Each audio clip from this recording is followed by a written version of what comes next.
incrementally deployable vision for the future of the internet.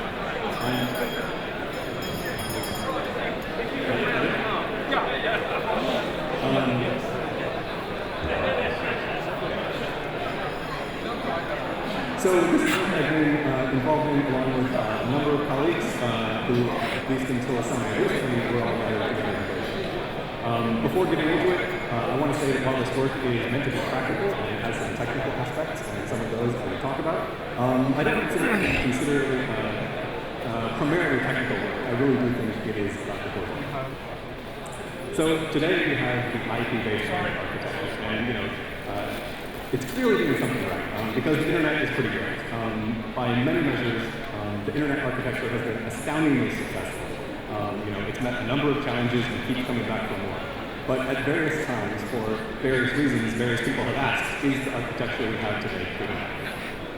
A notable example of this was about 20 years ago, when the answer was no, and that led to IP6. Since then, a number of architectural proposals have been driven by any number of concerns. For example, MDN and others were concerned that the IP architecture's host-to-host service model was not a good fit for the way networks are used today, and recommended replacing it with a content-based service model. Mobility First addressed the fact that mobile clients are now the rule and not the exception. Scion was concerned with the fact that the internet needed a better security model, and the list just goes on, and I really love all this work. And I think I'm not alone, because the NSF and the EU and others have funded a lot of this work. So the internet is great, but it was never perfect, and I don't think anyone could have imagined all the ways we would want to use it today, and all the ways we might want to use it tomorrow. So while there's no shortage of good ideas for improving it, our track record for actually getting architectural changes deployed is not so good.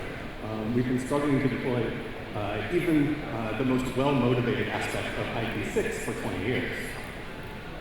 And so that raises the question, can we actually make the internet fundamentally more extensible? And that is, when we have a good architectural idea, we can actually deploy it, and we can deploy it in a reasonable amount of time. And so that's the question we tried to answer. And since I'm here, you probably guessed that we think the answer is yes. So since this is a talk about internet architecture, before I get too deep into it, I should probably try to establish a working definition of what we think an internet architecture is. So it's a design in which data from some endpoint travels through some intermediate nodes where it is processed by the architecture's data plane. That's probably influenced by an architecture's control plane, until eventually terminating at one or more endpoints elsewhere. To be an internet architecture, it has to be designed with the intention of doing this globally.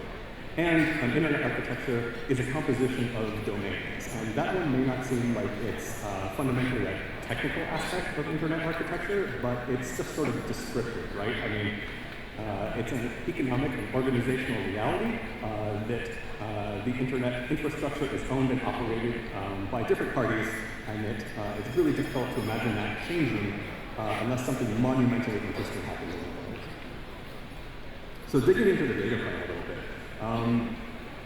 it's made up of this collection of protocols that are arranged in layers, and we usually conceptualize them something like this. The really crucial layer here from an internet architecture standpoint is the middle one, because that's the lowest layer that actually spans the globe. On today's internet, the protocol at this layer is always IP. IP is the universal narrow waist of the internet. So I'm going to get a bit heretical. The universal narrow waist is often pointed at as both a key principle of the internet and a key component of its success. And I agree with that.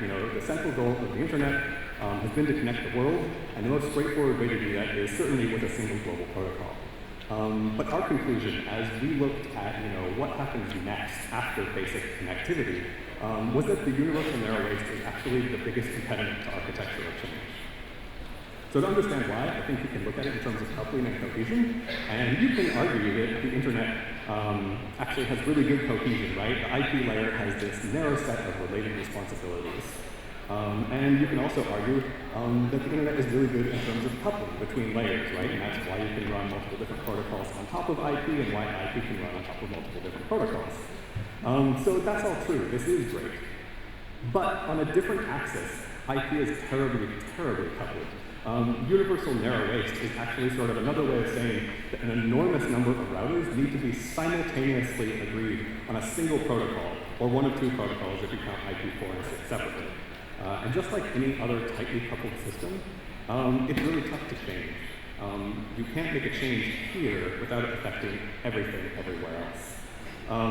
Moreover, this coupling crosses every organizational boundary and every set of stakeholders, so it's very difficult to align changes such that they agree with everyone's interests and priorities. So to return to our question, can we make the internet fundamentally more extensible?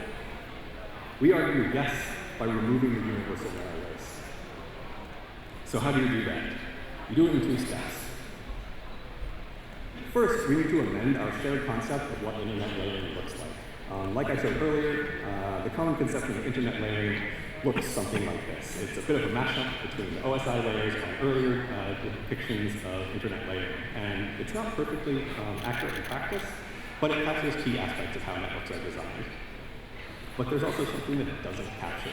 There's a layer which should be here, but isn't. And that's a layer that encodes the fact that the internet is fundamentally a composition of domains and not a composition of L2 networks. And we've already encoded this observation in the control plane, right? BGP does inter-domain routing, and intra-domain routing is left of the domain. But we haven't encoded it into the data plane yet. And so our claim is that the layering diagram should really look like this. We sort of split the internet layer in 2. The upper layer, I'll call the global layer, in the paper we call it L3.5, this really defines an internet architecture which can span between domains and across the globe. And it's on this that actual end-to-end service models are tied. So this is more or less the internet that we know today, but moved up one layer. The lower one, which we call L3 in the paper, essentially just provides for delivery inside of a domain. And we refer to that service as a logical pipe, so you can call this the logical pipe or the pipe layer.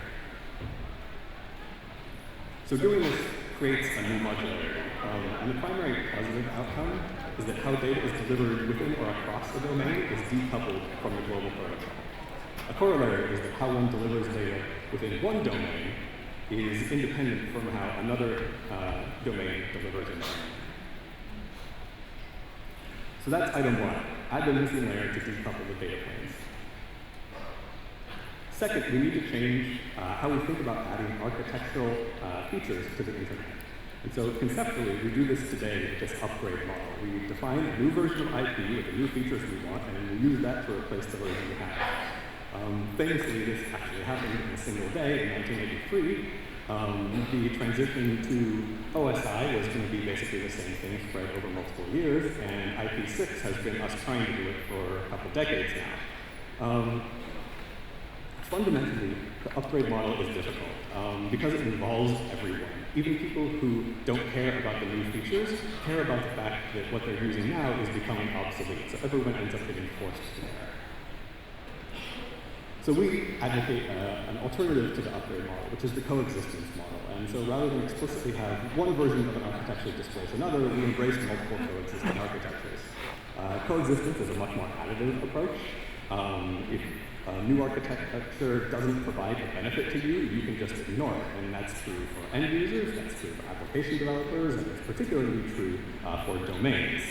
And it's part of why the domain level modularity is the right one. The domains actually own and operate the infrastructure on which these architectures run. So decisions about which architectures to run and who to peer with in those architectures is fundamentally up to them.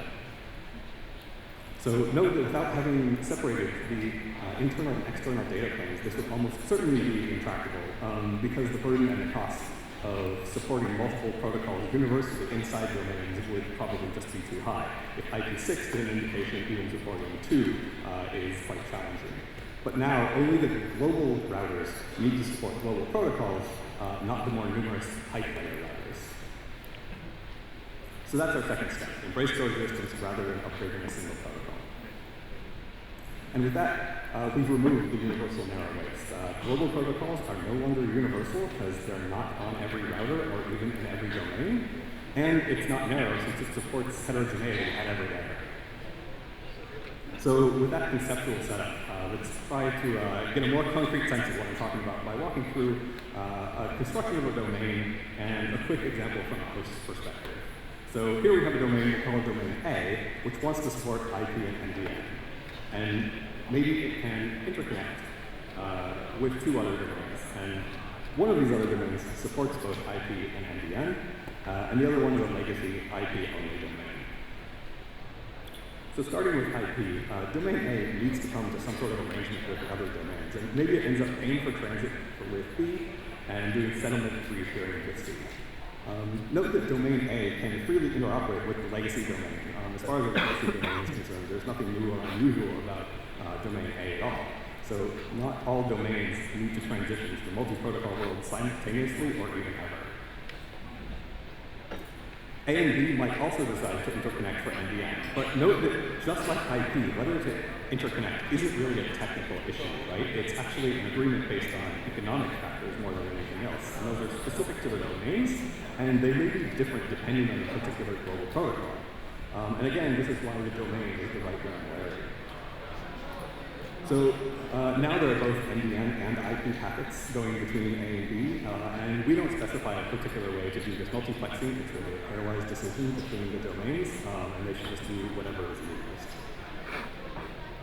So internally, we see domain A has these two global layer routers, which actually connect to its neighbors.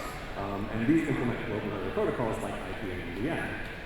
And internally, the domain's internal connectivity is provided by pipe layer routers, and these don't know the global protocols, only the pipe layer protocols.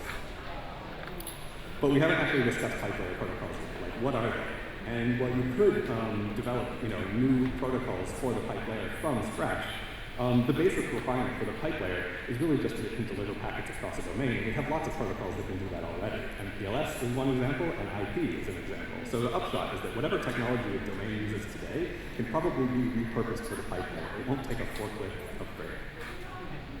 You do need to solve the problem of how to map between addresses in the pipe layer and the global layer, but that's essentially the same problem that ARP solves, one layer down, so this is the type of problem that we know how to solve already. At any rate, we'll say that domain uses IP at the pipe layer. And a quick note before moving on is that it's a bit ironic considering the contrast in motivation, but some of you might have noticed that this design looks very similar to the early internet, where our global routers are similar to internet gateways. Okay, so now let's look at things in motion from the perspective of a host. And so this is a simplified diagram of domain A, and a host might arrive by connecting to Wi-Fi, say.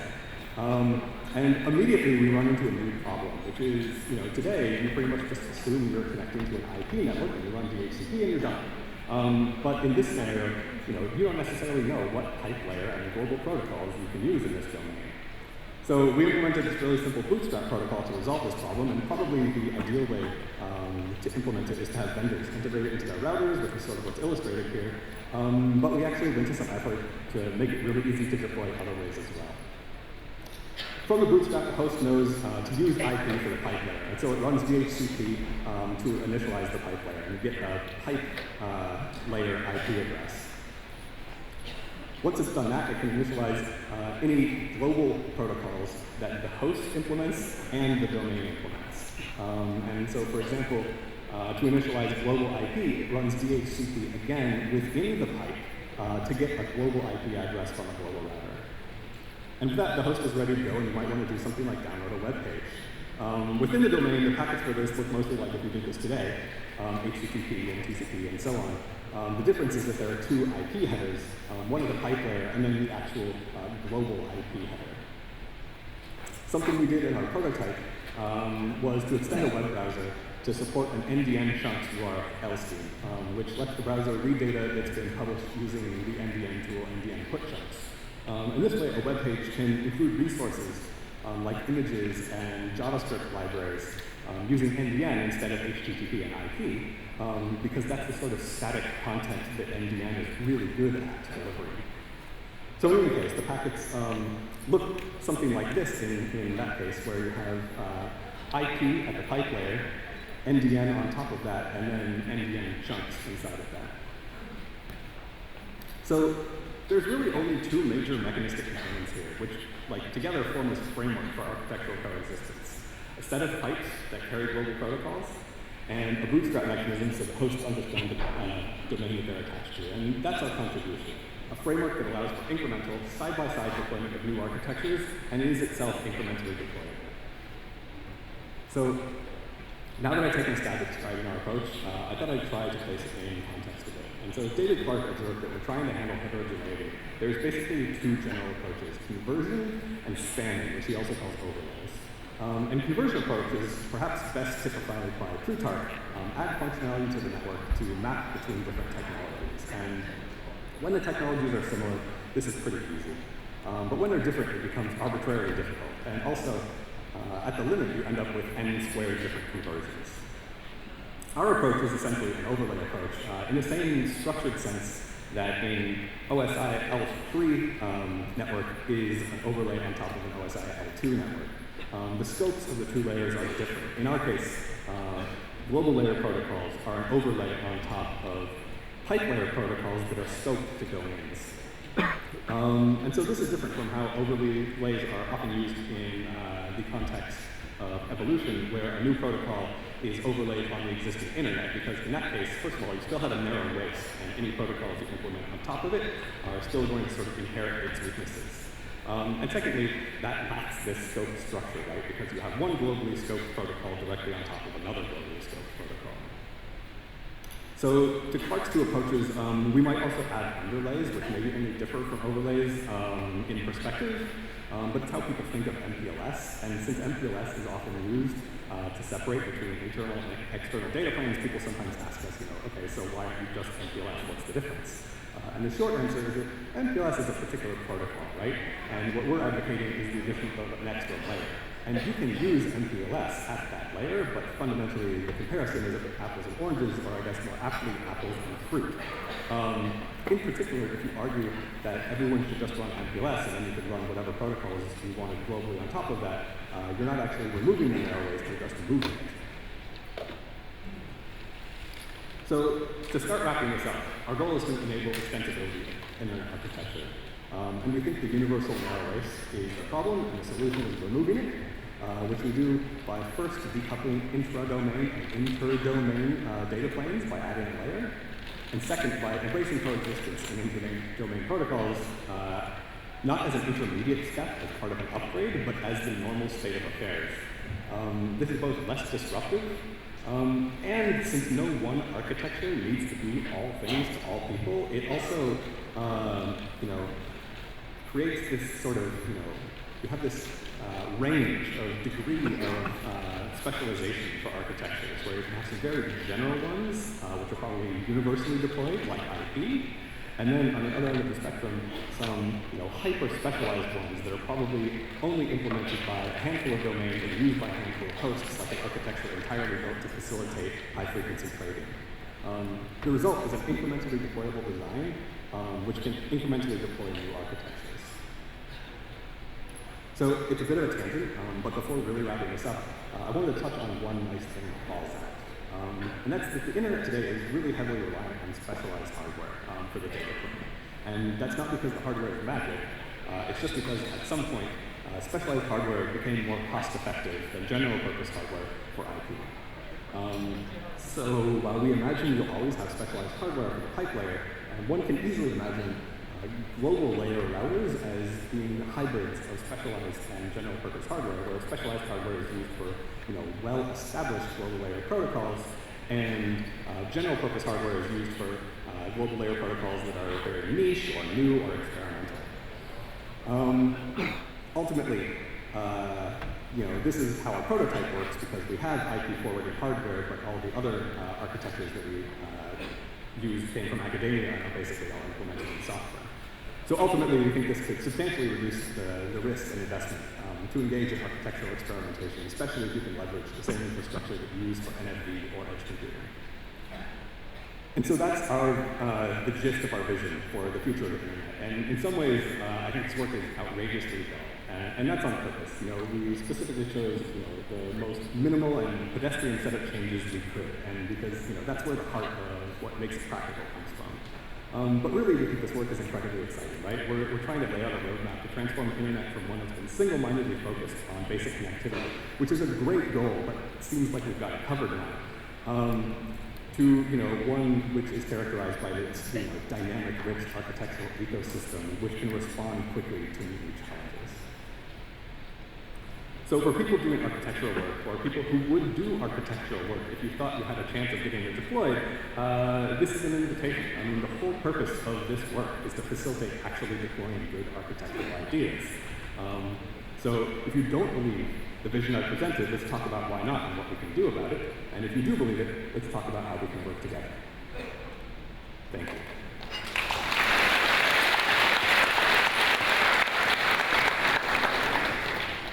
Do we have questions? So everybody believes it. I'm Wenhui Wu from Tsinghua University. Thanks for the talk. So I have a question about the addressing. So for the same content like a URL in different domains, it may be addressed, for example, IP or NDN. It would have different address. So if two hosts from different domains, one requests for the content from another domain, how does the sender specify the destination address? Would it use the other domain's format? Yeah, so I think if I'm understanding correctly, I mean, different architectures will have their own unique addresses, their own unique addressing systems. And I mean, they could be shared among some architectures, but in general, I'd say different global layer protocols will be different. But each one of those architectures is global, meaning in general, you have global naming in sort of any internet architecture, or at least a way of having a specific name. Sometimes it's a concatenation of several names at different scopes. So I think, fundamentally, it's sort of orthogonal to this work, how a given architecture does its naming. For things like a web browser, which actually have to provide sort of a front end to multiple of these, I think they're really unified at the layer of like a URL, like at the naming scheme, like the way that we did it. If you say HTTP, then that's implying that you're talking about an IP address, and the rest of the URL is parsed as an IP address. If you say NDN chunks and use that naming scheme, then that implies that it's going to be transported on top of NDN. And so it's the URL in the case that differentiates between them. So I don't know if that answers your question. But. Thank you. Other questions?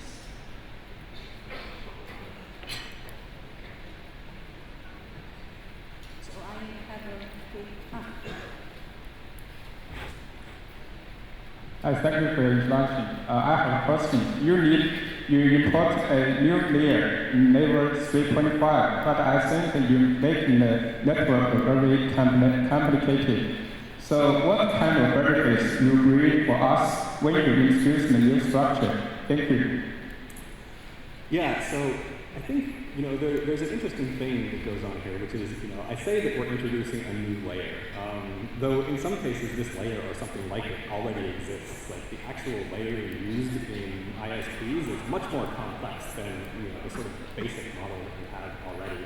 So a lot of that complexity is already there, and this is just saying that this should explicitly be part of how we build and manage networks, instead of sort of swept under the rug. And so I think that's part of it. Some of this complexity is already there. In terms of user-facing or developer-facing, I don't think it makes much of a difference at all. As a developer, you still are going to write using the sockets layer protocol or whatever other, or the sockets layer API, or whatever other API applies to this particular architecture that you want to use.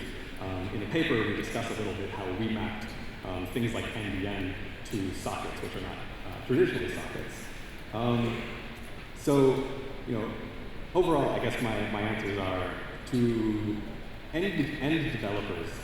There's a range of how this might end up looking. We tried to go down the path of unifying it all under sockets as far as developers were concerned. As far as operators are concerned, I think they already deal with a whole plethora of layers, and so it's not too much added complexity for them. Thank you. Let's thank James once again.